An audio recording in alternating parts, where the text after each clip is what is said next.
आप सभी को मेरा नमस्कार। तो दोस्तों, आज मैं आपके लिए इस वीडियो में गणेश जी भगवान की कहानी लेकर आई हूँ। तो प्रेम से बोलिए गणेश जी भगवान की जय हो। दोस्तों, बहुत समय पहले की बात है। एक गांव में एक सेठ सेठानी रहते थे।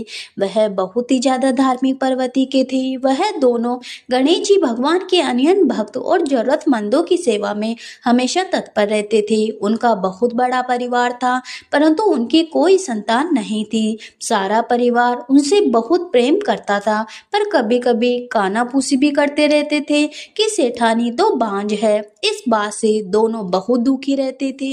एक समय की बात है, सेठ सेठानी गणेश जी भगवान के मंदिर में पूजा पाठ कर रहे थे।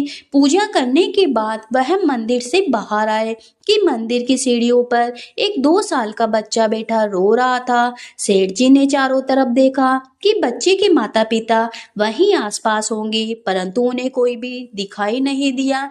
वह उस बच्चे को पुजारी के पास लेकर आए और बोले, बाबा, यह बच्चा अकेला है, इसके माता पिता कहीं दिखाई नहीं दे रहे। शाम हुई तो पुजारी जी बोले, सेठ जी, आप इस बच्चे को घर ले जाइए। यदि कोई इस बच्चे को खोजता हुआ आएगा तो मैं उसे आपके पास घर भेज दूंगा।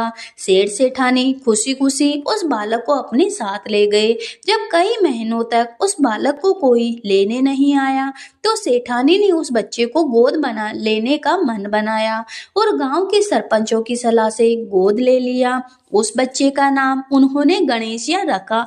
ऐसे ही कई वर्ष बीत गए। एक दिन एक ठग पति पत्नी उस गांव में से आए और गणेश जी महाराज के मंदिर की सीढ़ियों पर जाकर बैठ गए। वह दोनों उस गांव के सबसे अमीर आदमी को ठगने की योजना बनाने लगे। तभी पुजारी जी ने उन्हें सीढ़ियों पर बैठा देखा तो पूछा, क्यों भैया, यहाँ किस काम से बैठे हो? उन दोनों ने कोई जवाब नहीं दिया।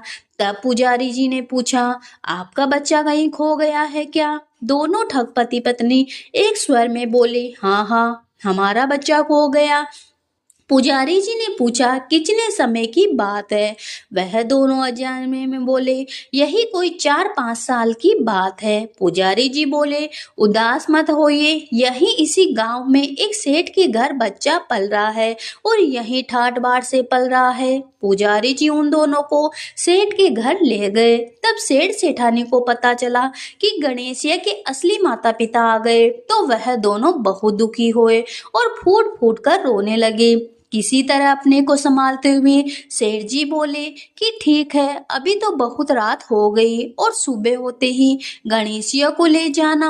पति पत्नी तो यही चाहते थे। सेठ ने उन दोनों को अति गति ग्रह में ठहरा दिया। अब दोनों चोरी की योजना बनाने लगे। इधर गणेशिया से जुदा होने का गम सेठ सेठानी को सता रहा था, जिसके कारण उन्हें नींद भी नहीं आ रही थी। इधर ठग सभी कमरों की तलाशी लेने लगे। तलाशी लेते हुए तिजोरी वाले कमरे में पहुंच गए। आवाज सुनकर घर के नौकर की नींद खुल गई। तब नौकर ने देखा कि दोनों अतिथि तिजोरी वाले कमरे में कुछ खोज रहे हैं। नौकर ने तुरंत नीयत भाप ली और बाहर से दरवाजा बंद कर दिया और फिर जोर जोर से चिल्लाने लगा, चोर चोर। घर के सभी सदस्य इकट्ठा हो गए। सेठ जी ने दरवाजा खोलकर देखा तो कहा, ये दोनों तो चोर हैं, हम इसे अपना गणेशिया नहीं देंगे। ठगों को अपनी योजना विफल होती दिखाई दी। दोनों जिद पर अड़ गए और कहने लगे, गणेशिया तो हमारा बेटा है। सेठ जी बोले, तुम दोनों तो चोर हो, हम तुम्हें गणेशिया नहीं देंगे। तब यह बात सरपंच तक पहुंच गई। वहां सरपंच ने एक शर्त रख दी कि दोनों माताओं को सभा में आमने सामने खड़ा कर दिया जाएगा।